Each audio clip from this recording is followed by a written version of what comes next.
പ്രധാനപ്പെട്ട വാർത്തയിലേക്കാണ്. കൊച്ചി എളമക്കരയിൽ മകളെ കൊലപ്പെടുത്തി പിതാവ് ജീവനൊടുക്കിയ സംഭവത്തിൽ പോസ്റ്റ്മോർട്ടം റിപ്പോർട്ടിൽ നിർണായകമായ കണ്ടെത്തൽ. പെൺകുട്ടി 1 വർഷത്തോളം പീഡനത്തിനിരയായെന്ന് പോസ്റ്റ്മോർട്ടം റിപ്പോർട്ടിൽ കണ്ടെത്തി. മരിക്കുന്നതിന് മണിക്കൂറുകൾക്ക് മുൻപും പീഡനം നടന്നു. സംഭവത്തിൽ Elamakkara police POCSO case register ചെയ്തു. ആരാണ് പീഡിപ്പിച്ചത് എന്നതിൽ അന്വേഷണം പോലീസ് ഊർജിതമാക്കിയിട്ടുണ്ട്. കുട്ടി പീഡിപ്പിക്കപ്പെട്ടതിനെക്കുറിച്ച് അറിയില്ല എന്നാണ് അമ്മയുടെ മൊഴി. കഴിഞ്ഞ മാസമാണ് ആലപ്പുഴ സ്വദേശികളായ പവിശങ്കറും 6 വയസ്സുകാരിയും മരിച്ചത്. മകൾക്ക് വിഷം കൊടുത്ത ശേഷം പിതാവ് തൂങ്ങി മരിക്കുകയായിരുന്നു.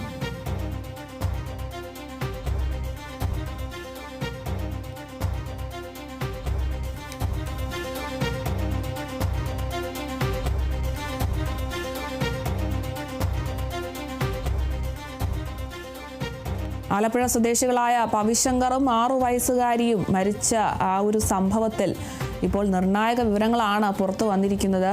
പോസ്റ്റ്മോർട്ടം റിപ്പോർട്ടിലാണ് ഇത്തരത്തിൽ നിർണായകമായ ഒരു കണ്ടെത്തൽ വന്നിരിക്കുന്നത്.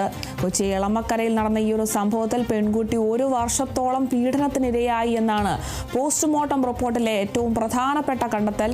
മരിക്കുന്നതിന് മണിക്കൂറുകൾക്ക് മുൻപും ഈ ഒരു 6 വയസ്സുകാരിക്ക് പീഡനം നടന്നു എന്നതാണ് ഏറ്റവും വേദനിപ്പിക്കുന്ന ഒരു സംഭവം എന്ന് പറയുന്നത്. സംഭവത്തിൽ എളമക്കര പോലീസ് എന്തായാലും പോക്സോ കേസൊക്കെ രജിസ്റ്റർ ചെയ്തിട്ടുണ്ട്. പക്ഷെ ആരാണ് പീഡിപ്പിച്ചത് എന്ന ഒരു കാര്യത്തിൽ ഇപ്പോഴും വ്യക്തത വന്നിട്ടില്ല. എന്തായാലും അന്വേഷണം പോലീസ് ഊർജിതമാക്കിയിട്ടുണ്ട്.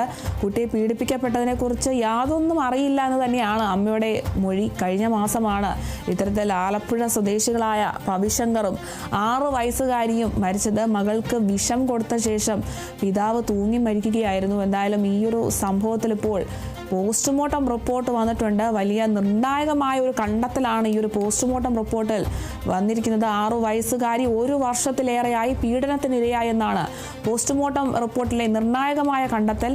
മരിക്കുന്നതിന് മണിക്കൂറുകൾക്ക് മുൻപും പീഡനം നടന്നു എന്നതാണ് ഇതിനകത്ത് ഏറ്റവും കൂടുതൽ വേദനിപ്പിക്കുന്ന ഒരു സംഭവം. എന്തായാലും ആരാണ് ഈ കുട്ടിയെ പീഡിപ്പിച്ചതെന്നുമായി ബന്ധപ്പെട്ട് യാതൊരു വിവരങ്ങളും ലഭ്യമായിട്ടില്ല.